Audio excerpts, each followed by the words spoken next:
उसके पहले 75 साल आपने इस पार्टी को भी मौका दिया, इस पार्टी को भी मौका दिया, और इन दोनों पार्टियों ने मिलकर बेड़ा गर्क कर दिया पंजाब का।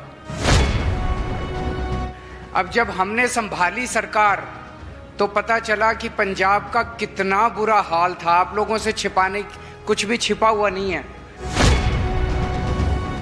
2 साल ज्यादा नहीं होते, लेकिन इन 2 सालों में आपने इतना तो देखा होगा कि हवा का रुख उल्टा हो गया। पहले जहां सब कुछ नीचे नीचे नीचे नीचे जा रहा था पंजाब के अंदर, अब वो नीचे जाना बंद हो गया। के पहले 75 साल आपने इस पार्टी को भी मौका दिया, इस पार्टी को भी मौका दिया, और इन दोनों पार्टियों ने मिलकर बेड़ा गर्क कर दिया पंजाब का। अब जब हमने संभाली सरकार तो पता चला कि पंजाब का कितना बुरा हाल था। आप लोगों से छिपाने कुछ भी छिपा हुआ नहीं है। आप सारे पढ़े लिखे लोग हो, व्यापारी लोग हो, कारोबारी लोग हो, आपको सब पता है कि कितना बुरा हाल था। हमारी पार्टी व्यापारियों को, उद्योगपतियों को, कारोबारियों को बहुत ज़्यादा इज्जत देती है, तवज्जो देती है। ये इस बात से साबित होता है कि जैसे ही दिल्ली का चुनाव खत्म हुआ, मैं सीधे पंजाब आया, और पंजाब आके सबसे पहली मीटिंग मैंने व्यापारियों और कारोबारियों के साथ करी। उसके बाद मैं जनता के बीच में गया। और आजकल रोज मैं जिस शहर में होता हूं, इस वक्त तो चुनाव के दौरान नेता बड़े बड़े रोड शो कर रहे होते हैं, बड़े बड़ी सभाएं कर रहे होते हैं, पब्लिक रैली कर रहे होते हैं। मैं रोज सवेरे 12 बजे जिस शहर में होता हूं, उस शहर के कारोबारियों से और व्यापारियों से सबसे पहले मिलता हूं। 1 साल पहले मैं आया था मान साहब के साथ, पता नहीं आप लोगों को याद है कि नहीं है। मैं और मान साहब लुधियाना आए थे, जालंधर गए थे, अमृतसर गए थे, मोहाली गए थे। हमने व्यापारियों के साथ मिलकर उनकी समस्याएं सुनी थी। मेरे वापस जाने के बाद मान साहब होशियारपुर गए, दसुआ गए, दीनानगर गए, पटियाला गए, मोगा गए, पठानकोट गए। वहां भी उन्होंने व्यापारियों के साथ अलग अलग जगह मिलनी करी, और जितने सुझाव आए, समस्याएं आई, उनमें से कई सुझावों के ऊपर काम किया गया, और कईयों पे अभी काम चल रहा है, और कईयों पे अभी काम करना बाकी है, काम करेंगे। एक चीज तो आप मानोगे, अभी 2 ही साल हुए हैं, 2 साल ज्यादा नहीं होते, लेकिन इन 2 सालों में आपने इतना तो देखा होगा कि हवा का रुख उल्टा हो गया। पहले जहां सब कुछ नीचे नीचे नीचे नीचे जा रहा था पंजाब के अंदर, अब वो नीचे जाना बंद हो गया। अब धीरे धीरे धीरे धीरे चीजों का समाधान होने लगा है, चीजें अच्छी की ओर बढ़ने लगी हैं, सारी चीजें अच्छे की ओर बढ़ने लगी हैं। एक समय था आज से 2 साल पहले, जब दूसरी पार्टियों की सरकारें थी, जब व्यापार और इंडस्ट्री पंजाब छोड़ छोड़ के जा रहा था, छोड़ छोड़ के जा रहा था। चाहे अमृतसर हो, चाहे जालंधर की स्पोर्ट्स इंडस्ट्री हो, चाहे लुधियाना हो, चाहे कोई भी इलाका हो पंजाब का, व्यापारी भी छोड़ छोड़ के मध्य प्रदेश जा रहे थे, हिमाचल प्रदेश जा रहे थे, राजस्थान जा रहे थे, उत्तर प्रदेश जा रहे थे। पंजाब छोड़ छोड़ के जाना बंद हो गया है। अब हमारी कोशिश है कि जो छोड़ के गए हैं उनको वापस लाएं, जो अभी मौजूद हैं पंजाब के अंदर उनको और मौका दें अपना व्यापार बढ़ाने का, और विदेशों से भी काफी इन्वेस्टमेंट पंजाब के अंदर आए।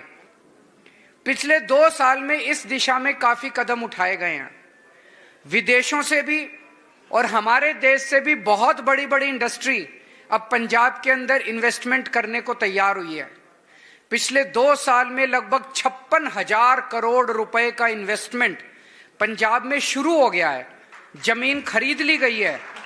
वहां पे ऐसा नहीं कि बस MOU साइन हुए, नारियल फोड़ दिया, जमीन खरीद ली गई, कंस्ट्रक्शन चालू हो गई है। इससे लगभग 3 लाख नौजवानों को रोजगार मिलेगा। तो जब इतनी बड़ी बड़ी इंडस्ट्री आती है तो जाहिर तौर पे इतनी बड़ी इन्वेस्टमेंट तभी होती है जब वो आने के पहले पता करते हैं लॉ एंड ऑर्डर ठीक है, शांति है, अमन चैन है, कोई समस्या तो नहीं है, सरकार कैसी है, ये सब पता करके आते हैं। तो इतने बड़े स्तर पे अगर इन्वेस्टमेंट आ रही है तो इसका मतलब स्थिति में सुधार हुआ है, चीजों में सुधार हुआ है।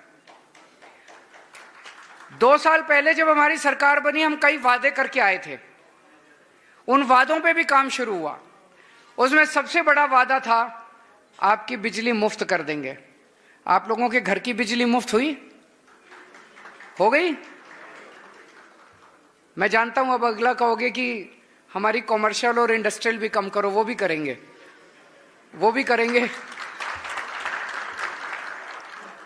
लेकिन सारी चीजें धीरे धीरे होंगी। मैं बता नहीं सकता जिस हालत में हमने पंजाब की फाइनेंशियल हालत को इनहेरिट किया है, मतलब जो हालत थी पंजाब की फाइनेंस की, बहुत ही बुरी हालत थी, लेकिन सारे काम करेंगे, आप चिंता मत करो।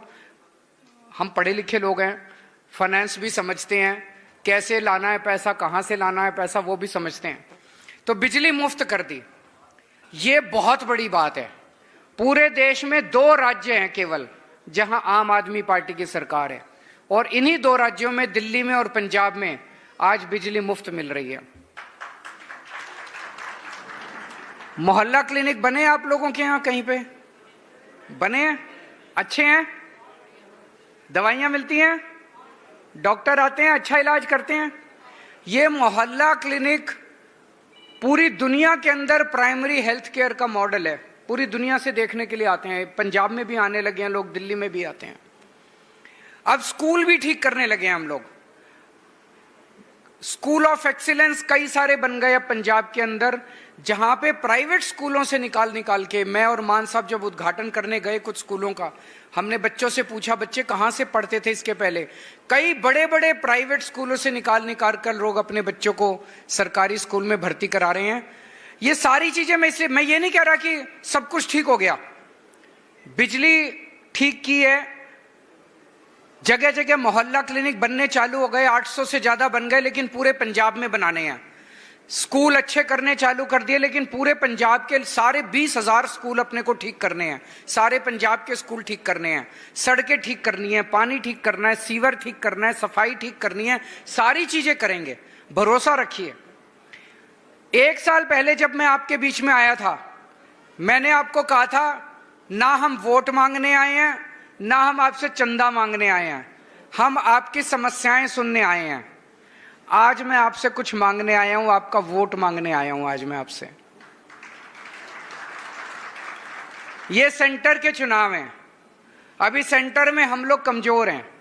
लोकसभा में हमारा अभी तक एक ही एमपी था, पहले मान साहब थे, उसके बाद रिंकू आया।